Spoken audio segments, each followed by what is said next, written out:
રાજકોટ મહાનગરપાલિકાની સ્ટેન્ડિંગ કમિટીની મહત્વની બેઠકમાં શહેરના હિતમાં 17 કરોડ રૂપિયાથી વધુના વિકાસલક્ષી કામોને મંજૂરી આપવામાં આવી છે. કમિટી સમક્ષ રજૂ થયેલી કુલ 13 દરખાસ્તોમાંથી મોટાભાગની દરખાસ્તોને ગ્રાહ્ય રાખવામાં આવી છે. પરંતુ તંત્રએ કરકસરના હેતુથી એક મહત્વનો નિર્ણય પણ લીધો છે. રેસકોર્સની ફરતે આકર્ષક લાઇટિંગ કરવાની દરખાસ્ત પર હાલ પૂરતી સ્થગિત રાખવામાં આવી છે. સ્ટેન્ડિંગ ચેરમેન પરેશ પીપળિયાએ જણાવ્યું હતું કે પ્રજાના પૈસાનું સદુપયોગ થાય અને બિનજરૂરી ખર્ચ ઘટે તે માટે આ લાઇટિંગ પ્રોજેક્ટ પડતો મુકાયો છે. મંજૂર થયેલા 17 કરોડના કામોથી શહેરના માળખાગત વિકાસને વેગ મળશે અને જનસુખાકારીના કાર્યો ઝડપથી પૂર્ણ થશે.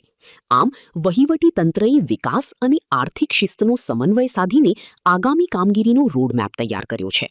આજરોજ રાજકોટ મહાનગરપાલિકાની સ્ટેન્ડિંગ કમિટીની બેઠકમાં 13 દરખાસ્તો હતી, જેમાં કુલ મળીને 17 કરોડ આજુબાજુના વિકાસ કામોની દરખાસ્તો આવેલી. તેમાંથી એક નામંજૂર કરી છે, જે ગયા સ્ટેન્ડિંગમાં પણ આવેલી હતી. રેસકોર્સ રિંગ રોડને ફરતે જે લાઇટિંગની વાત હતી તે અત્યારે હાલ કરકસરને ખર્ચમાં કાપ મૂકવાના હેતુથી એ નામંજૂર કરી છે. 11 કરોડ 2 વર્ષ માટેનું એ કામ હતું, પણ અમે એક કામ ટેન્કરવાળું દરખાસ્ત પણ 1 વર્ષ માટે જ મંજૂર કરી છે. વેસ્ટ ઝોનમાં લગભગ 4 થી 5 મહિનામાં પાણીના ટેન્કર સંપૂર્ણપણે બંધ થઈ જશે. જેમ એનિમલ હોસ્ટેલમાં જ્યાં અને જ્યાં દબાણવાળી જગ્યાઓ છે એ અમુક જગ્યાએ જ નોમિનલ ટેન્કર જશે. લગભગ રાજકોટ કોર્પોરેશનમાં 670 કિલોમીટરની ડીઆઈ પાઇપલાઇનનું કામ પૂર્ણ થઈ ગયેલ છે, જેમાં કનેક્શન આપવાના જ બાકી છે. એટલે વહેલી તકે એ કનેક્શન અપાઈ જાય એટલે ટેન્કરો સંપૂર્ણપણે ટેન્કર રાજ ઓછું થઈ જાય એવા પ્રયત્નો છે રાજકોટ મહાનગરપાલિકાએ. વર્ષનો ખર્ચ 5 કરોડ આજુબાજુનો છે.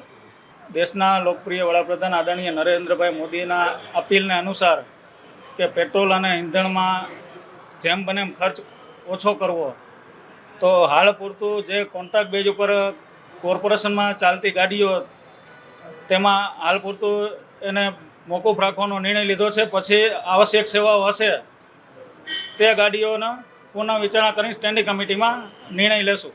એ અર્બન ગ્રીન ડેવલપ પોલિસીની દરખાસ્ત આવી હતી, એ હાલ પૂરતી પેન્ડિંગ રાખી છે. એ એજન્સીએ અમદાવાદમાં કામ કર્યું છે, એટલે નેક્સ્ટ વીકમાં સંકલનની ટીમ સાથે બેસીને એના માટે આગામી દિવસોમાં નિર્ણય લેશું. ગઈ બેઠકમાં હતી, પૂર્ણ અભ્યાસ માટે પેન્ડિંગ રાખી હતી.